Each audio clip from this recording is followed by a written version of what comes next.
भरत जब आए, भगवान ने संदेश दिया, दशरथ रोते जा रहे हैं, कुछ बोल नहीं रहे हैं और सुमंत समझ रहे हैं ये स्थिति सूर्य अस्त होने की है, रात्रि है, सूर्य उदय होने का समय है। लेकिन सुमंत जानते हैं कि अब सूर्य उदय नहीं होगा, दशरथ रूपी सूर्य अब हमेशा के लिए अस्त होने वाला है। योग्य मंत्री हैं। भरत जब आए तो उनसे कहना कि राम ने कहा है कि राम की आज्ञा मानकर, पिता की आज्ञा मानकर तुम्हें राज्य को स्वीकार करना है। और दूसरी बात प्रभु ने कही है महाराज कि भरत से कहना कि मैया कैकेयी का कभी निरादर मत करना।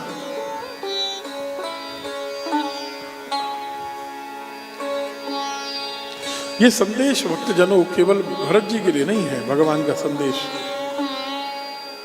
ये संदेश सबके लिए है कि कैकेयी का आदर करो। अपने को 14 वर्ष का वनवास देने वाले के प्रति भी ऐसी दृष्टि जिसकी हो, वो राम होता है। राम बनना इतना सरल नहीं है।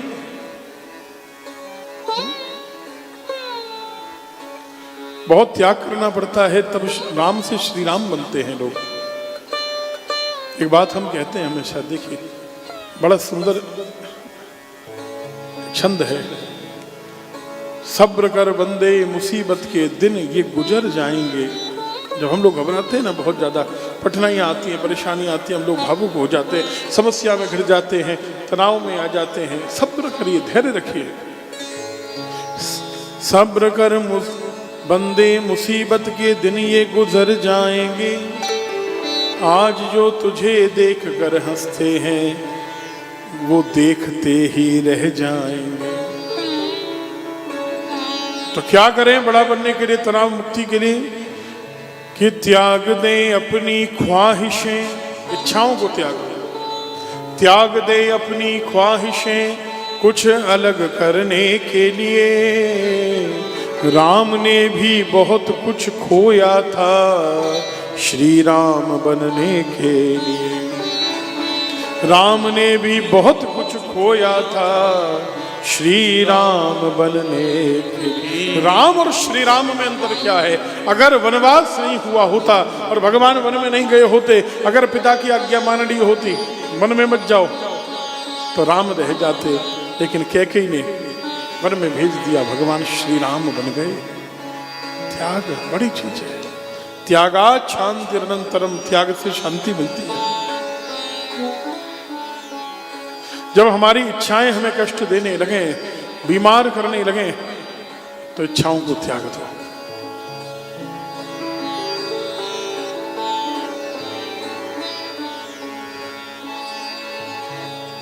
तेहि अवसर रघुवर रुख पाई, केवट पारहि नाव चला। भगवान की आज्ञा हुई, केवट नौका को पार ले गए। सुमंत रोते जा रहे हैं, कैसे क्लेश बताऊं महाराज, मुझसे दुखी कौन होगा। भगवान का ये संदेश, भगवान को जाते हुए भी मैंने ही देखा। अंत में आपकी आज्ञा का पालन भी करना था, लेकिन रघुनाथ की आज्ञा का पालन भी मुझे ही करना था। और ये मेरा दुर्भाग्य है कि उनका वो संदेश आप तक पहुंचाना भी ये मेरी जिम्मेदारी है। दशरथ जी ने सुमंत जी का वचन सुना, मूर्छित होकर पृथ्वी पर गिरे हैं महाराज, और दारुण दाह उत्पन्न हो गया। ऐसे तड़पने लगे जैसा वरदान मांगा था मनु जी के रूप में, जल के बिना जैसे मछली नहीं रहती ऐसे मैं न रहूं। ऐसे दशरथ जी व्याकुल होने लगे श्री राम के बिना। विलाप करके रानियां रोने लगी हैं कि प्राण कंठगत भयउ भुआलु, मन विहीन व्याकुल मन विहीन जनु व्याकुल व्यालु। मणि के बिना जैसे फणी जैसे जल के बिना मछली की गति होती है, दशा होती है, महाराज दशरथ के प्राण कंठ में आकर अटक गए। कौशल्या पहचान गई, सुहाग के जाने का, मिटने का समय हो गया है। कौशल्या जी ने बार बार समझाया, महाराज आप यदि धैर्य रखेंगे तो अयोध्या उबर जाएगी इस कष्ट से। 14 वर्ष की ही मात्र बात है। यदि आपने धैर्य त्याग दिया तो अयोध्या दुख के सागर में डूब जाएगी। कहाँ लखन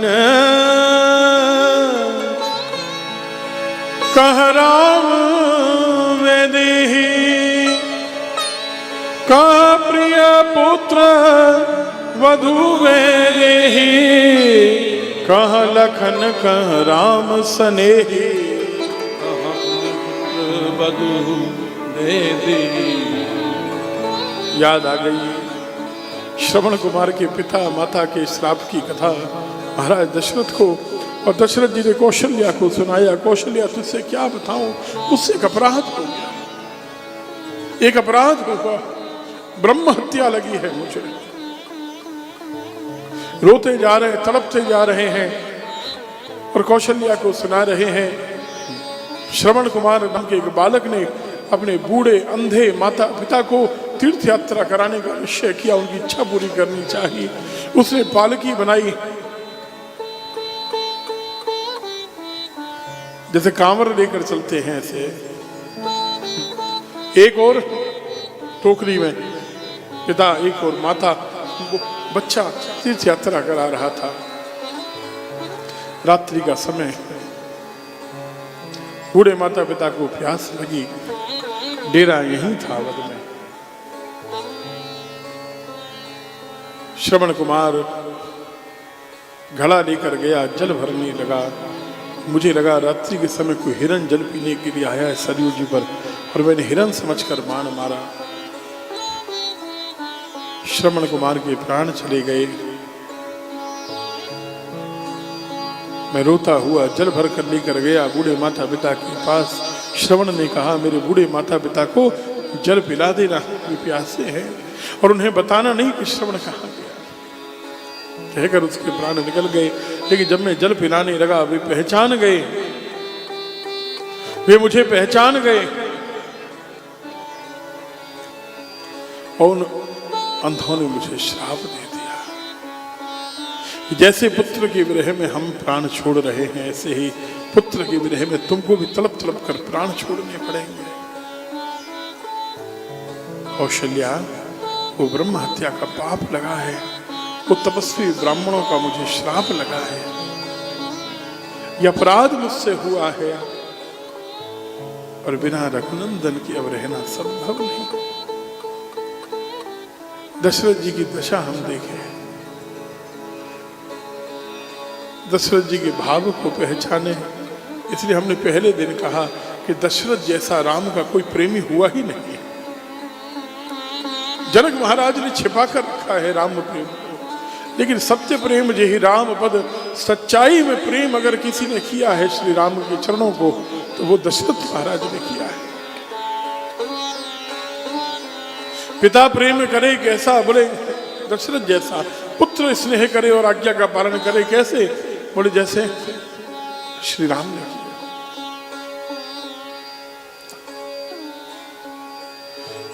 हा रघुनंदन प्राण प्रीत, तुम बिन जियत बहुत दिन बीते। हा जानकी लखन हा रघुवर, हा पितृ हित चित चातक जलधर। श्री राम जय राम, जय जय राम। श्री राम जय राम, जय जय राम। श्री राम जय राम, जय जय राम। श्री राम जय राम जय जय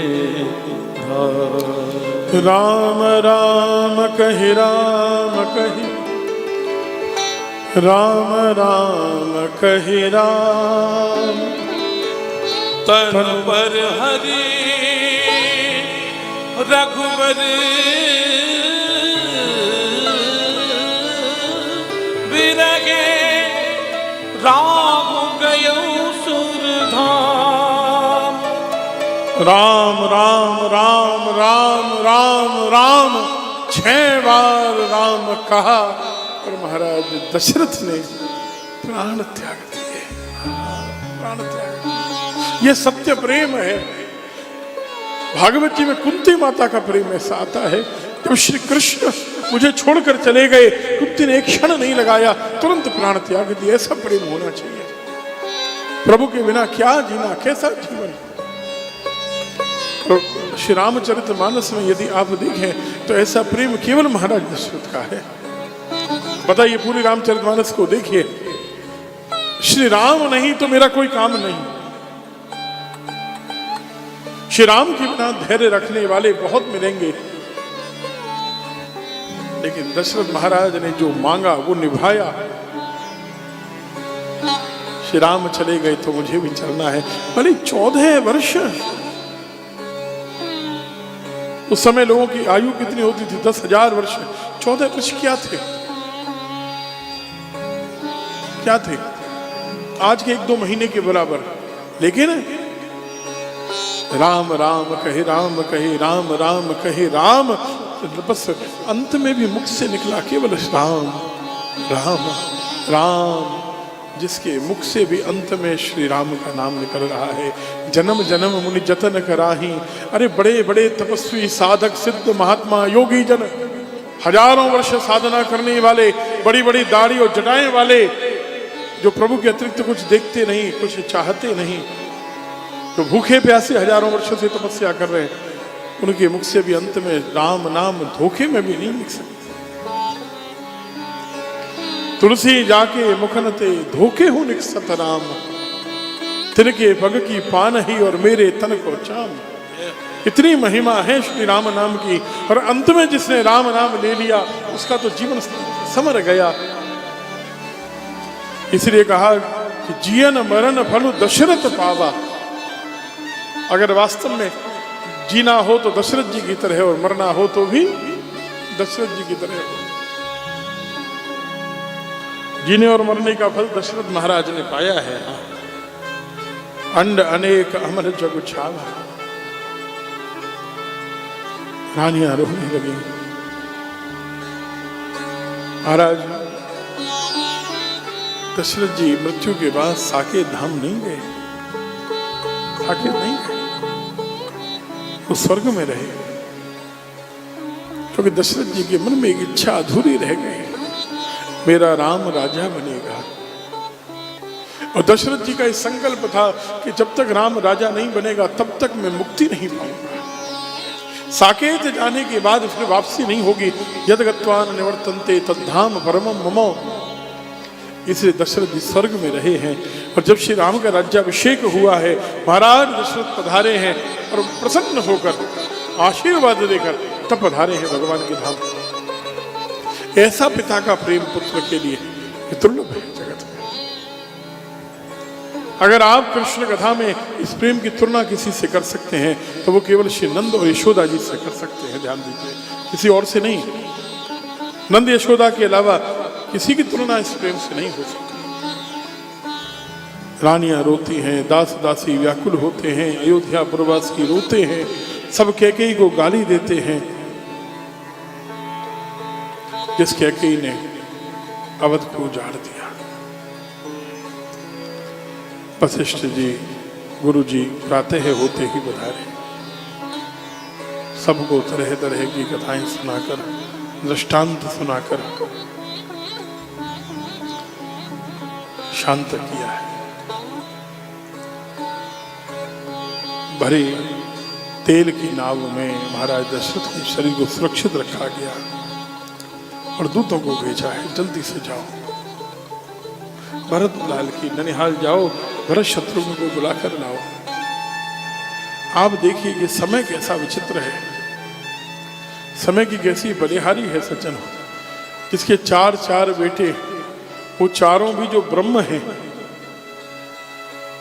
जब प्राण निकले तो चार में से एक बेटा पास में नहीं है, चार में एक नहीं, और वो चार भी ब्रह्म। समय है ना। कुछ दिन के लिए विश्वामित्र के यज्ञ की रक्षा के लिए विश्वामित्र जी के और मिथिला नगरी के अलावा भगवान कभी अयोध्या से गए नहीं, चारों भाई एक साथ ही रहे, वहीं रहे। लेकिन समय है। आप सोचिए, जिसके चार पुत्र हों, उसके शव को संस्कार करने के लिए प्रतीक्षा करनी पड़े, कोई बेटा तो आवे तो संस्कार